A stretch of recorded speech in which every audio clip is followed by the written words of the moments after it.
Well, welcome to the show. It's Everything and Nothing with Rob and Henrik. How's it going, I think it's dude? good.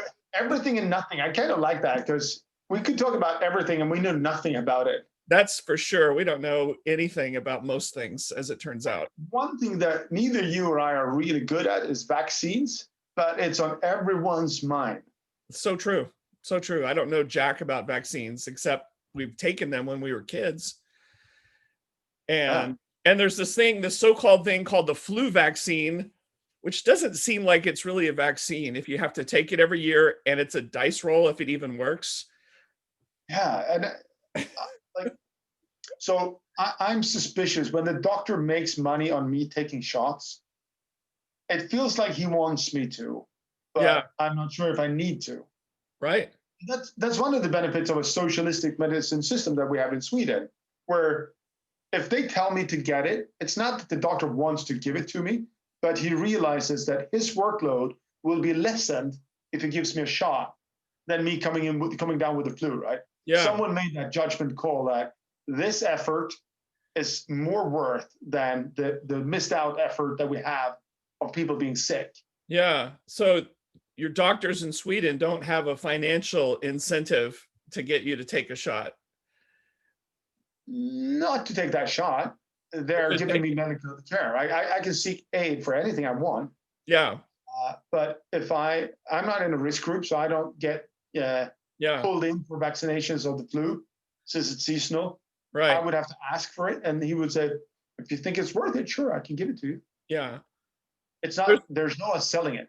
right. Well, there's always that jaded point of view that people have, especially about like drug companies and maybe doctors, maybe not doctors, but certainly drug companies. A lot of people will say things like, they don't have an incentive to cure this disease. They have a financial incentive to put you on some kind of treatment that you'll have to pay for the rest of your life.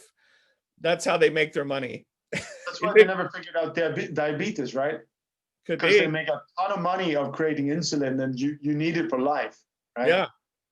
Yeah. I know that sounds really awful, but that you never know. Cure it.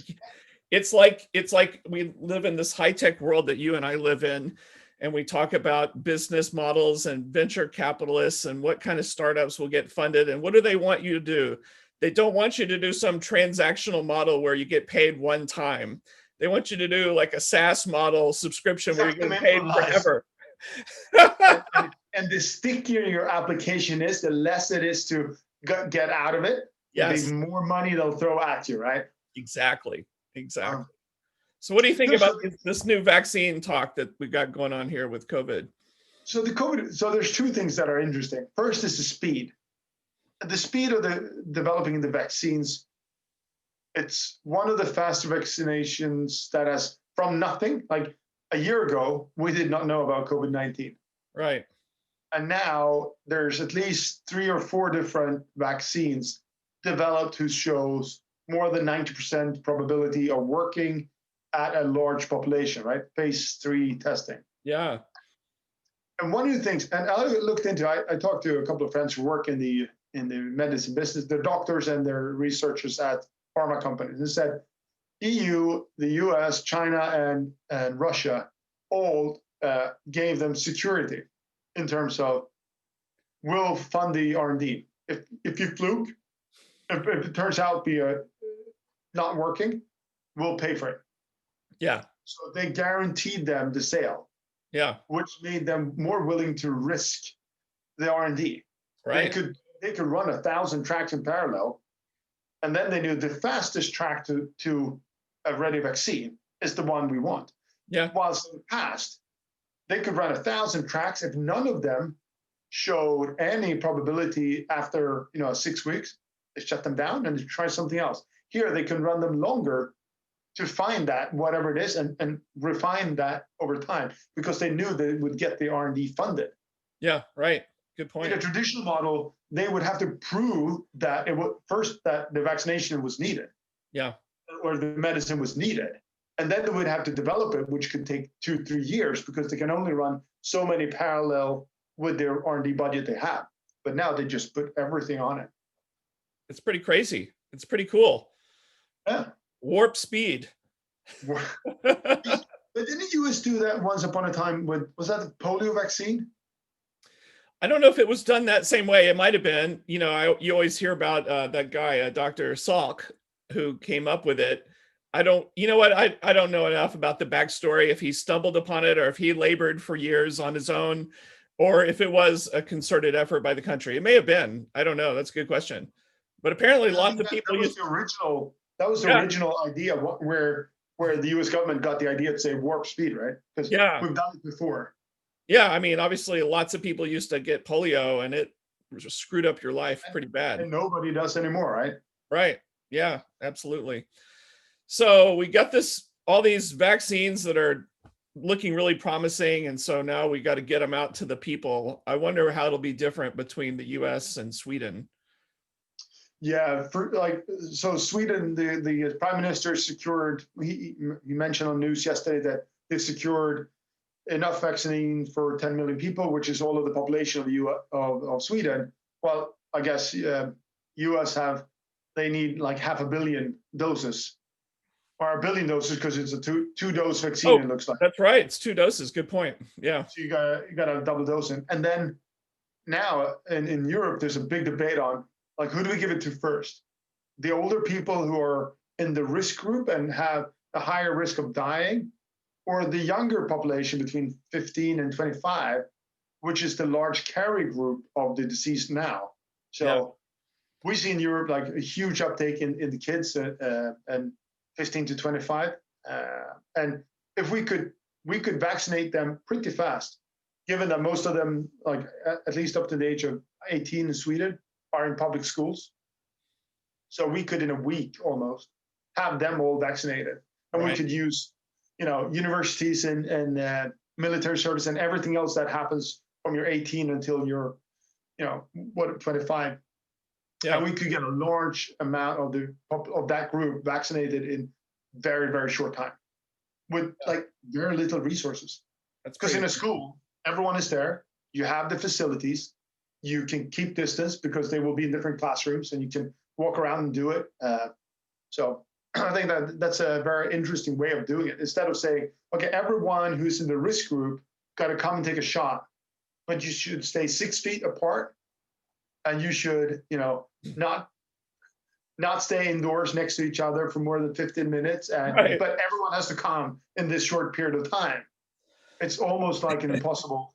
And if you could just hold your breath for a few minutes while we're doing that, that would be great. That would really help us out. Let's do it twice. Yeah. But you got to come, it's got to be 6 weeks apart, exactly 6 weeks. So don't you not show up on that week, day 42. Right. Also I heard at least the 2 vaccines that are looking good, and I know there's a third that's coming along. I heard there was a difference in how cold the temperature has to be to transport them. I saw that. The first one is just insanely cold, and the other one, it's still cold, but not too crazy.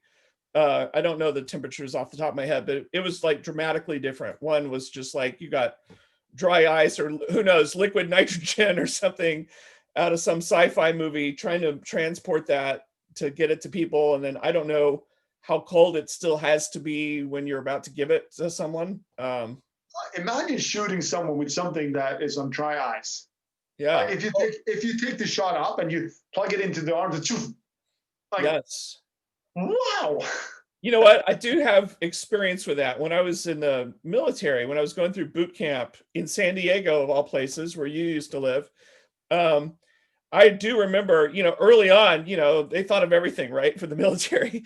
And part of it is getting you every kind of shot you could imagine so that you could go to every weird place of the world where it has all kinds of freaky diseases. And I absolutely do remember them.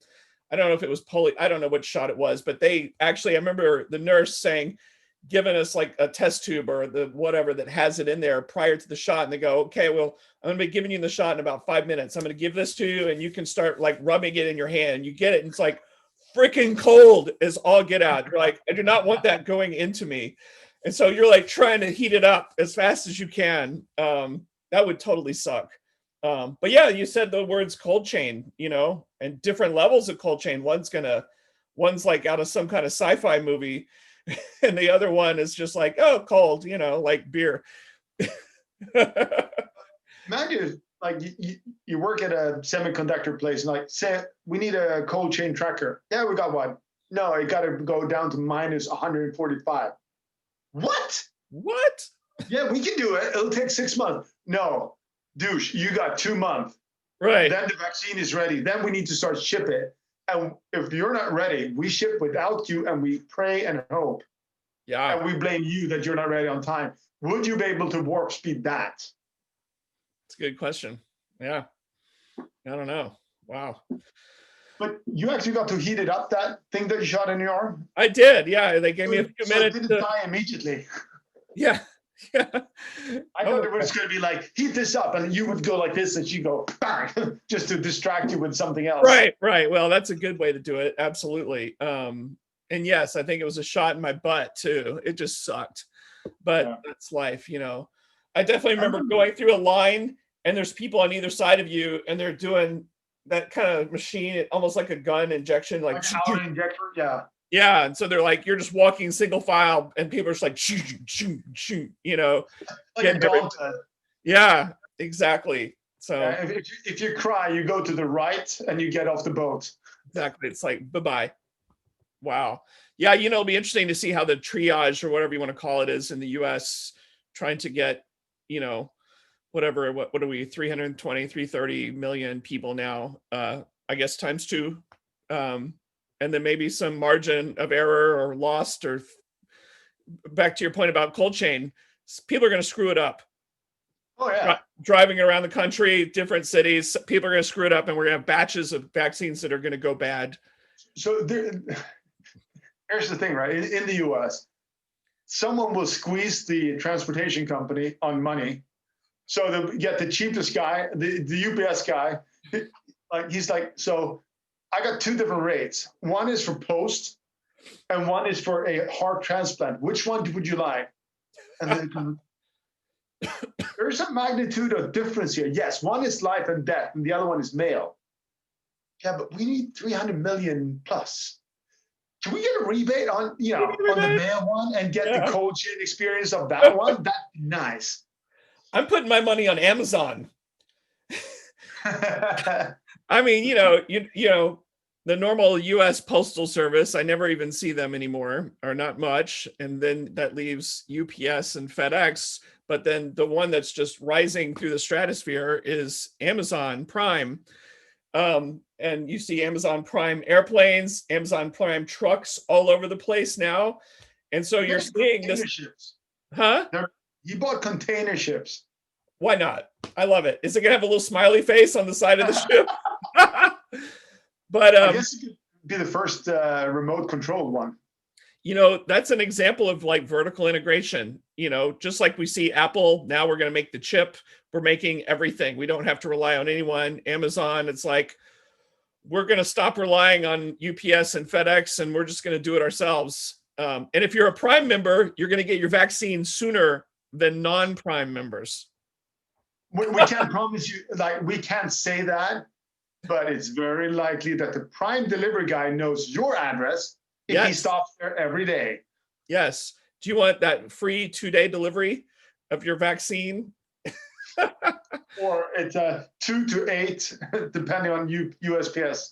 Yeah. So it's interesting you talk about the vertical integration, because I think they do it very differently. Apple, they bought Intel. They bought a piece of Intel, right? Recently, they bought part of Intel that was working on 5G chipsets. Yeah. And they bought other chipset companies to research better, and then they swap. Yeah. Right? And then they've been an ARM licensee for many years, and they started building their own ARM chips for the iPhone. Yeah. But they also, they were clear. They said to Qualcomm early on, you're getting out. We're swapping. They've been clear on that in communication for years. And same with ARM. They said, you're not going to be in our computers forever. Like, get that right. Right. But while Amazon is doing it slightly different, actually. So they go to UPS and to FedEx and say, hey, I want to buy a lot of transportation. I'm going to do Prime in this area. And they're like, oh yeah. But you got to tell me continuously how many trucks and what the fulfillment rate is. And as soon as they reach 100% of a UPS truck, you'll see a prime truck showing up. You go, I'm sorry, the volumes for you is lower. So they're only giving them the non-filled trucks. So they get the shitty margins, and they're only paying as if they had a full truck. Yeah. Per packet, per parcel, right? Right. So it's kind of sucking the life out of UPS and FedEx.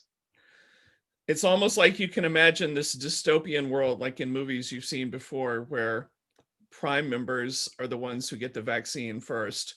And then everybody else, because I've read stuff. It's like, I've read stuff where they say they're going to give the vaccine to homeless people first. I've seen, obviously, first, the frontline workers, nurses, doctors. I've seen, just like you're talking about, older people, senior citizens, and no one really knows how it's going to happen yet. They're still trying to get their act together, and also our whole country is trying to get its act together right now. I don't know if you. Not that you would. The richest people are going to get it first anyway. It's like that movie. It's like that movie Elysium. That I'm up there with Jodie Foster orbiting the Earth in paradise, while all the masses of people are down on the Earth scavenging for food or whatever. But how ironic was? Okay, so we in Sweden we are like, don't host parties, right? That's one of the things that they're big on. Like, stay away from parties now. Like a friend of mine. His mom passed away, and they get to be 8 in the ceremony. The priest, the organ player, and then you're down to 6, right? Yeah. That's how you count to 8, right? It's hard. It's really hard. That's and then the ambassador, the U.S. ambassador, hosts a party in Sweden. Elon Musk flies in and gets COVID from another American who flew in. I'm like, wait. Are you like you live in California, Mr. Musk, right? And you leave that because you can only spend time with your family to go to the ambassadors of Sweden's party and you catch COVID. Isn't it a little bit ironic?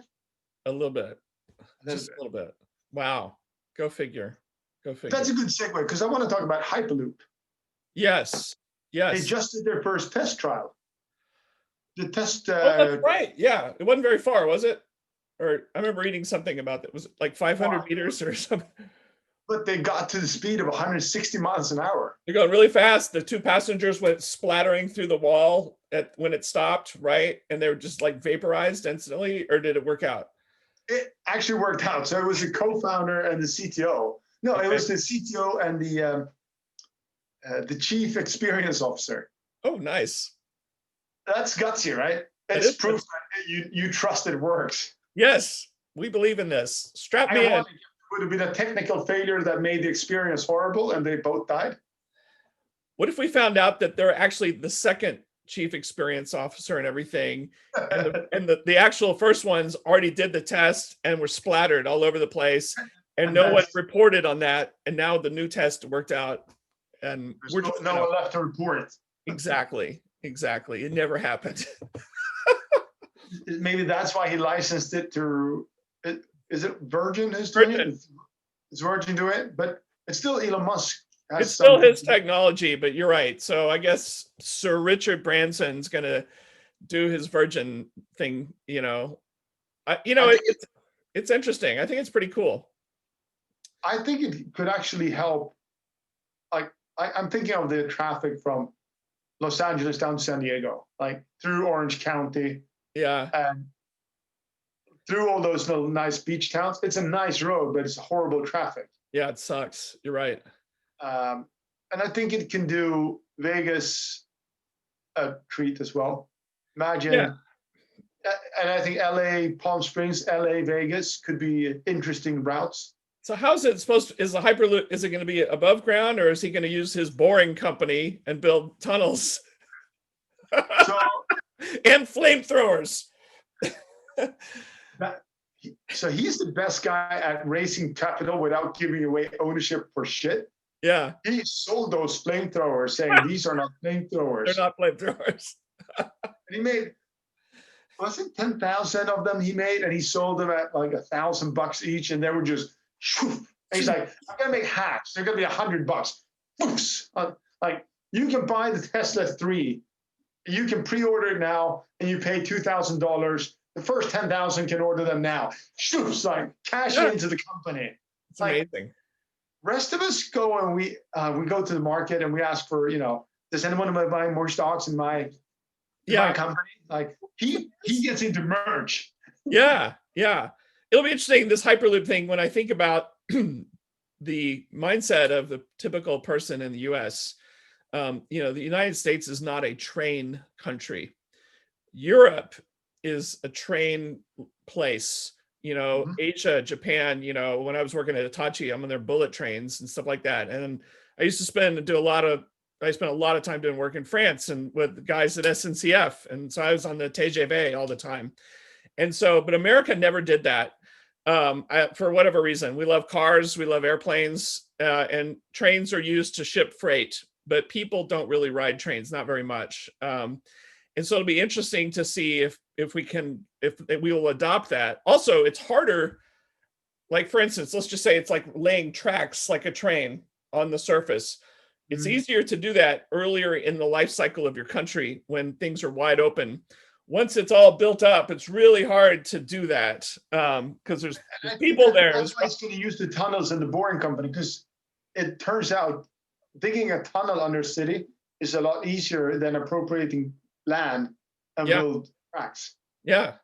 Because if you deepen up, nobody cares. As long as you don't break the sewer system, right, you're good. Right. And his idea was, the deeper I am, the easier it is to drill. Yeah. So it wouldn't surprise me at all if it was a 1-2 punch with the boring company and Hyperloop, because just getting right of way, too many people live in places where you'd want to build your Hyperloop tube or whatever. In Latin America, like Brazil, I know Guatemala has, Panama, they have what they call BRT, bus rapid transit. Yeah. So they lay 2 extra lanes and they shield them off, so only buses can go there. Okay. So instead of train with tracks, they use buses so they can run really fast. And maybe you can do it on the there's a 405 that goes from LA down to San Diego. Yeah. You could fence off and say these are only for Greyhound buses, or Right. More than 20 people vehicles. Yeah. Just like you have high occupants lanes. HOV lanes. Yeah, that's right. Or you could do it like they do in Texas, in Houston, where there's this freeway, it's I-10, which goes all the way from LA all the way across the country. But as it goes from Houston out to West Houston suburbs, it's called the Katy Freeway.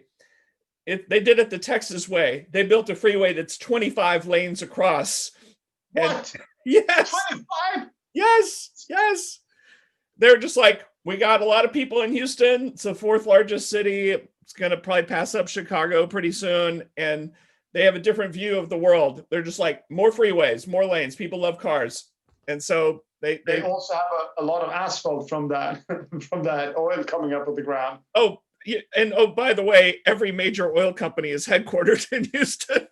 And so I don't know. It could be a connection. I'm excited about the Hyperloop. And I think that's gonna be cool. I think about sci-fi movies from a million years ago, like Logan's Run, where the cities and they're going through tubes, and there's been lots of things like that. So I read something about, I think it's actually levitating on permamagnets, and so it's in a tunnel, and that's how you get the ultra low friction. So that's the same. So the magnetic trains they have in Japan as well. But with the vacuum in the tube, you can get the actually air, because in a closed tube, right? Air pressure is a problem, right? From a resistance and friction point of view. Yeah. But if you have almost close to vacuum outside, you don't have that. Yeah. Maglev for the win. Yeah. Absolutely. Exactly. Well, you know what? I think we're going to have to shut down this first episode here. It's been good talking about vaccines and Hyperloop and how they're deeply integrated with each other. Maybe we'll send prime trucks through the Hyperloop to get to the wealthy people to get them the vaccine. No. Jeff would never use Elon's technology. Oh, you know that. Good point. He's like, oh, you're building rockets? So am I. And mine is called Blue. What's yours? Yeah. I'm a billionaire too. Oh, Right. Sir Branson, are you also in space? Good to see you. Yeah, totally. Uh, this was good. It's fun. 25 minutes went in a blast. Yeah, Once totally. Totally, man. Well, there you go. It's everything and nothing. I'm enough with glad Rob. everybody joined. Our millions of followers out there, Man. in the And internet. don't forget, sign up with the motherfucking Cash App. Now Exactly. with cryptocurrency. Exactly. Like us and subscribe and make sure you push the little bell. And we'll see you on TikTok. Bro, I think we'll be the best memes on TikTok. I We'll be think so. trending. Not that we made them, but someone else made them. Exactly. And we're out.